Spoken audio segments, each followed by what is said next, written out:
Yeah, like at Halloween, obviously they've got the kind of typical ghost stories and everything about the witches. Yeah, I was told about them all the time through like movies and stories that like my mum would tell me and things, and they were like heavily involved in like Disney movies.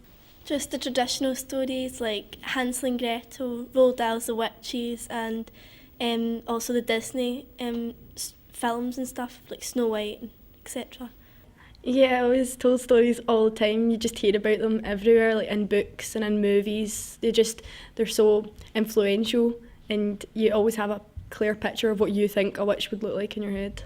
They were like normal fairy tales, like just about how witches used to make up potions and fly about the sky at night.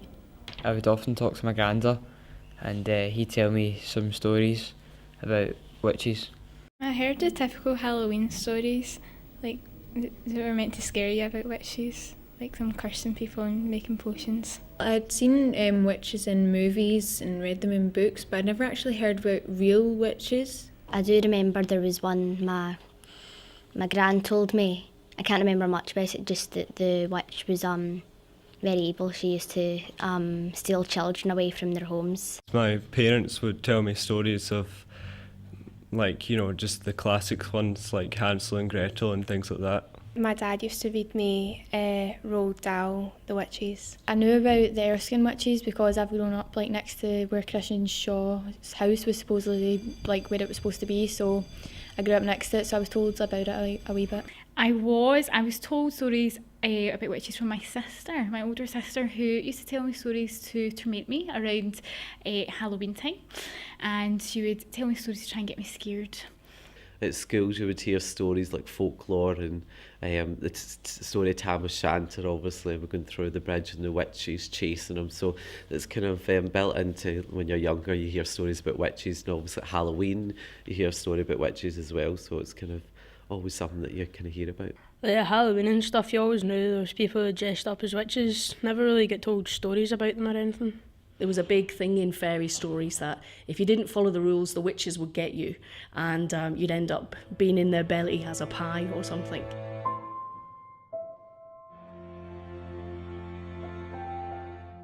Green skin, black clothes, pointy hat. Warts in their face, black cloak, a black cat, a broomstick, cauldron, black pointy hat, that sort of thing. It either kind of looked like an ordinary person, or it was like a really ugly old woman with like a really big nose and like a green face and stuff. When I was younger, I used to think a witch was green and always wore a pointy hat and always had a broomstick with them. But then as I learned more about them, I found out that they're usually old and they usually they don't talk to many people. Witches just like boil little children that have black cats and stuff. Stereotypically, they'd be like have a green face and like warts all over their face, and they'd always wear like hats, pointy hats, and a long cloak or something. I genuinely thought that a witch was like green and had a pointy nose with warts and always wore like long black like cloaks and stuff like that. But then actually when we started studying it in class, we actually found out it was like more just an ordinary old woman that was accused. The witches are always kind of the bad guys, always causing havoc, making potions. I always imagined that a witch would look green, with big warts and a big nose, and a big black hat. Usually they were like had a green face, a big nose with a wart on it, and like a big hat and straggly hair. Cast spells, steal children. It was just about witches in real life, and I believed it for quite a while. It was always the commercialised green face, big nose, black hair, with like long black hair and old and kind of haggard and stuff. Some of them are green and some of them have warts and stuff like that, and they put such a clear image into your head of what a witch looks like, but when you start learning about it, it's completely different. They usually had like big cauldrons and mixed potions and cast spells and had black cats and broomsticks. Witches would fly around on their broomsticks and curse people and put spells on people. Really scary looking, severe looking, big scary eyebrows, sharp face. Probably the traditional stereotypes. So you're thinking the black hat, the green face, warts, big nose, and of course the broomstick. So traditional type, and I was just terrified, absolutely terrified going about it at Halloween, scared that I was going to see this witch that was going to take me away. You were always afraid of something being under your bed. I used to have a witch puppet that hung in my window that I used to play with, and unbeknownst to me, my sister, who shared the room, used to be terrified of this witch puppet because when the moon was behind it, it cast a horrible shadow all over the side of the wall, and it used to be near her bed, and so she was terrified of witches.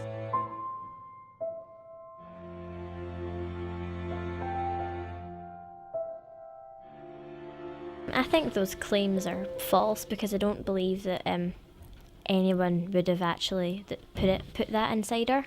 I think she was just saying all them things for attention and she didn't actually believe in them. Well, I don't really understand them. I don't understand how she'd managed to do that. So I'm guessing they were maybe made up, but if they were, then it's a bit creepy. I think that she was probably a bit mad and just looking for attention, really. I think she was a crazy girl. She tried many things and I don't know if it was true or not. I doubt they could actually have ever been happened unless she either done it herself or someone told her to do it. I think she was just attention seeking and maybe like she was just doing it for revenge on someone. Like I don't think that she actually knew what she was doing and knew how much it would affect like people's lives. I think that she was making it up. I think it was false allegations. I think she was doing it for attention and she didn't really realise the vast consequences of it. I think it's totally unreal. I suppose some of the objects, like some of the small animal bones, could maybe take into account, but things like hot coal, having spat out, it's just not even possible. I couldn't even begin to imagine. I think that she was immature and attention seeking, to want to be in the limelight all the time. It could have been possible considering like over the time scale it's happened, like how often she would like spit things out and how much of it at a time. She thought that it was a way to get back at people who'd maybe like even annoyed her in just the slightest bit, and it seemed like a good like way to get revenge, and she didn't really realise like how serious her accusations were and that it could lead to people being killed. I think given the time that this story came about, I think things could be exaggerated quite a bit. I mean, there could be an example where it was just spit out a tooth and it'd been black and so, no, it's cold, it's hot, obviously it'd be hot if it's in its mouth. I think there could be a level of extreme exaggeration going on there, probably, I would imagine so. I thought she was just being told to do it by her parents. She wasn't like, she didn't do it herself, and I don't think she had a lot of idea what she was doing during it. I personally believe that she was just an attention seeker. I find it hard to believe that the stuff she claims to have happened actually did, and I think she just wanted the attention and for everyone to notice her. I don't think they were real. I think they were placed there and they were kind of exaggerated. I don't think they'd have put hot coal. I thought it could have been a bit of coal, but it wouldn't have been hot to touch. I think the people who were there just said it was hot to make it more believable, and I think they were just placed there and she spat them out when she wanted to. I think she was just trying to cause trouble, and she was just looking for attention with what she was doing. To be honest, I don't think they're actually true. I reckon it was probably staged in some way, such as like the items being placed in her mouth or just the witness accounts being forged and made up to try and bring publicity to what was happening with Christian Shaw. She's not obviously swallowed it and it's came back up, because that can't happen. Like all those stuff can't happen, because if it did, science would have made it like proven. Science would have proven it. I think that's the reason why everybody believed it, because there was no science and everybody needed like a sort of scapegoat out of all these like natural disasters and sudden deaths, and I think that's the reason that they believed Christian Shaw, that all of these claims were true. I don't think she was a particularly bad person. She was only 11 years old. She could have been very impressionable at that age, so she could have just done something wrong and tried to get out of it. She was a very religious child, but I think because of her religion, she would have been taught not to lie. So in a way, for herself, she probably would have thought herself kind of a bad person. I think she was like a very manipulative person to get all them people behind her because it obviously wasn't true. It could have been a mental disability that she could have had, or yet again the parents could have done it to get rid of someone or some people in the community. I don't think they've came like out of her, like she could have been pretending, like stick them in her mouth and nobody was looking and then spit them out, because I don't think it's possible for that to happen. I would say she was mad or good at acting. I do not believe in the superstition of witches and stuff.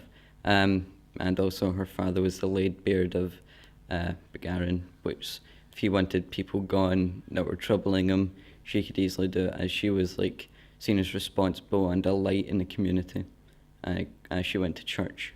She might have had a mental illness that caused her to make these accusations, or she could have also been pretending for some other reason. I honestly don't believe it, because the one that really sticks out to me is the coal, because most likely the coal, especially if it's hot, then couldn't really come out of her mouth.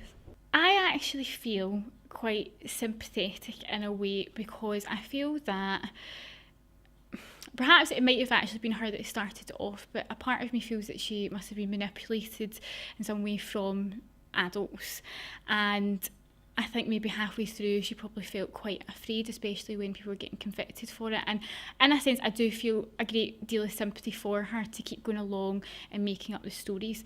However, if it turns out that she has made them up herself, or perhaps it was something psychological, then once again, psychological, I do feel sorry for her, but if she's made them up, then no sympathy there. But I do feel, personally, I actually did my dissertation on witchcraft and on male witches, and a lot of the records that I found tend to be other people bringing children into it, which might not always be the case, but I do feel that if this is true in this case, I feel sympathy for her, because she must have just get made to go along with these stories and tell tall tales, which is unfortunate as a child to go through.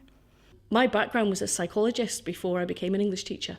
So I then ended up looking at abnormal psychology books and trying to work out what would make people do that, what would make teenagers, children self-harm to the extent that they were swallowing these quite dangerous and disgusting items.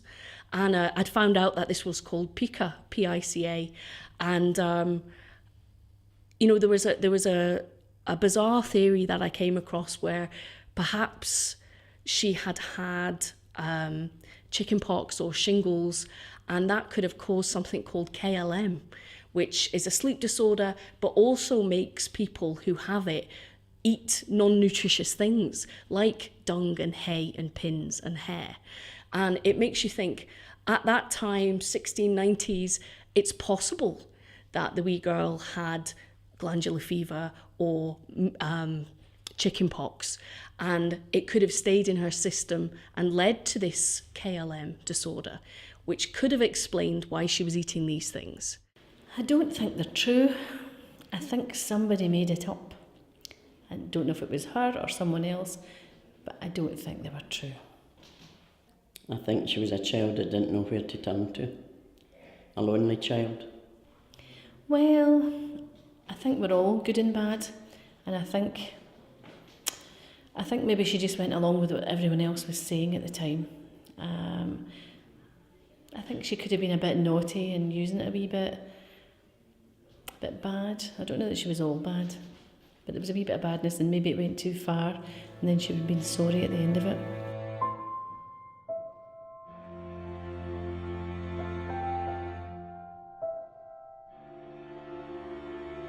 I don't think they were witches. I think they might have just been people that she disliked and she wanted to get revenge on. I think it was unfair because I don't think there was enough evidence to support the theory that they were witches, and I don't think they should have been executed for it. I don't think that the 7 people should have been accused because I don't believe that witches are real. Well, I think they were innocent because clearly, witchcraft doesn't exist, and you wonder at the time why and who was accused. Was it to do with prejudice at that time, discrimination? Why were these people so unfortunate sort of victims, I suppose? I think they were just saying all the stuff to go along with her because she was quite an important person. They didn't want to get in her bad side or anything. I listened to the radio this morning and there was someone talking about being a suicide bomber. They believe what they're doing is right. I mean, I think some of the people probably did believe, or they got caught up in it all and believed what they were doing was right. Perhaps other people were manipulative of Christian Shaw and knew exactly what they were doing, which is quite unpleasant. So quite hard to understand as we weren't there. But I think you'd have to wonder why they got caught up in it, and I think it's unfortunate that they did. Most of them were just innocent people, and I think it's such a shame that they had to some of them lost their lives or were tortured during these times. Well, obviously at the time the justice system wasn't like it is today, and it was probably quite corrupt, and especially considering the prosecution said to the judges that if they said not guilty, then they may as well have been witches themselves. So a lot of people probably felt sort of pressured, and if they didn't say that, then they would probably be accused themselves. I think they were just innocent people who maybe done the wrong thing or were just outcasts or something like that. So because people didn't really know them well, that was why they were believed to be witches. I think most of them may have been innocent. I think there was one person that said that confessed to it. I think she was a midwife. The people that judged them had no right to, because they could have been quite easily in their shoes and been judged, and obviously nobody was standing up for them. It just speaks volumes probably for the time where people get caught up in the whole kind of accusing people of witchcraft. These could be people who were just growing herbs and using natural remedies for finding cures for things. So I think it speaks more about the time and the way that people viewed people who were like that. I find it quite hard to believe that you would, on the evidence of one child and adults so closely linked to her, I find it very difficult that you could send that many people to their death, including I think one of them was a 12-year-old boy who wasn't deemed old enough to give his own evidence but was then hanged with his brother. I find that very difficult to kind of get my head around how any society would think that that's acceptable. 7 innocent people were executed for absolutely nothing and they didn't do anything wrong. I think it's really sad that 7 innocent people were accused of something they didn't do, and they're probably just at the wrong place at the wrong time. They didn't really do anything wrong, and they were just normal people. I think it's quite a shame. Obviously these people would have been really vulnerable and they wouldn't have been able to get out of it once you were accused. I think there was a lot of corruption in the court and stuff like that, and they just picked names on people just to pick on them. I guess in those days they didn't really have much scientific evidence or anything. No one knew very much about things. So people would easily believe anything that they'd hear. The church leaders obviously followed what they were told to believe in, and the judges could be quite corrupt at most times, and the community just believes what they were told and feared of them being blamed as a witches too. At that time would be ministers, landlords, judges, clerks of the court, and these are all big people with money, and they're not listening to anybody that's lower than themselves. They don't need to. You're guilty, that's it, and you're off. They don't need to bother about whether they think you're guilty or not.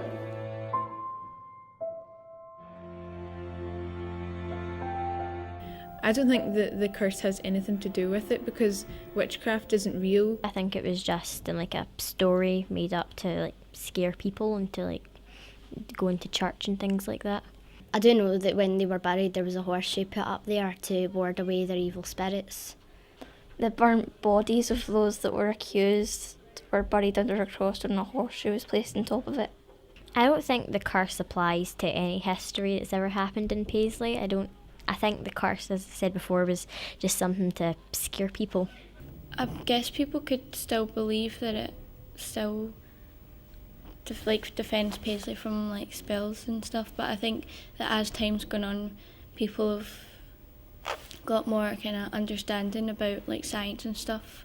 I think there is more easily explainable reasons why Paisley's declined, basically the decline of heavy industry and across Europe, I suppose, across the Western world, Paisley suffered from that. I don't think it's anything to do with curses, basically. A witch curse and the decline in Paisley's mills, and I don't think they're related in any way whatsoever. They're just so different. I believe I'm reading the story is that two of the witches, the supposed witches, when they were hanged, they were said that they were going to curse everyone. So there was this idea if they buried them at a crossroads and put the horseshoe, that it would make that the curse wouldn't take hold, basically. Again, I struggle to kind of remove myself the logical mind. I think it's a bit ridiculous, but I don't think there's anything wrong with having that kind of story around Paisley and around Renfrewshire. It's quite good to have stories like this within the community, I think.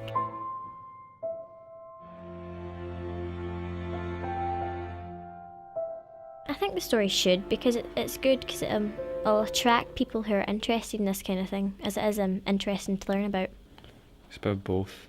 It's good because it's good publicity and it makes it a bit exciting, but it could be bad because it could terrify people. I think it's good because it's like a tourist attraction for people, so some people might come to Paisley to find out more about it. I think it's quite good for Paisley because it could attract quite a lot of tourists who want to go see some of the sites like Begarin House. Not a lot of people know about it, even people living there, so I think that it should be promoted more. I think it's quite good for Paisley because it's different to Paisley's other history, like obviously the decline in the mills, which was more recent, but I think it tells Paisley's story a lot better. It gives it a bit more interesting fact about it. I think it's quite a good thing for Paisley because it brings more tourism and more attention to Paisley, but it could also be a bad thing because it shows the injustice that was done in Paisley in the 17th century. You could take it two ways, but I think if you make it a good way so people learn from it, in the sense that they learn that it's wrong to just accuse people without finding the facts and trying to kind of, like what we call it, a witch hunt, drag people into the whole scenario and saying the witches instead of actually looking at it properly. I do think it should be promoted more. I think more people would come to Paisley, create a lot of tourism and income into the town. I think it probably should because it's good to know about the actual history of where you come from, so teaching people at school and just teaching other people in the community about it could have some good outcomes. I lived in Paisley for about 5 years and used to drive past the cross with a horseshoe and where the witches were buried and so on, and did not know it was there one little bit. So I think it's something that people may want to sort of, find more out about, or even visit some of the sites as kind of tourist attractions and things. So I don't think it'd be a bad idea to maybe make it a bit more well known. I think they could maybe promote it more by doing more activities in school and just teaching people more about what happened, because I hadn't even heard of it until this year. I think it's really good, and maybe I'm saying this from the point of view as a history teacher. I think it brings the focus for students to appreciate their local history, appreciate stories from the past, and bring history and the past to life. Well, maybe a lot of people think that it gives Renfrewshire and Paisley a bad reputation. I think that it actually brings it a really great reputation, because you can see where the community and where culture has developed, how far we've come, and in some senses where we still have to learn. We're still accusing people of, doing crimes that they've not committed. But I think it's really, really important to probably give it a lot more, to study this case a lot more, because it makes you appreciate local history and it makes you appreciate the past a lot more.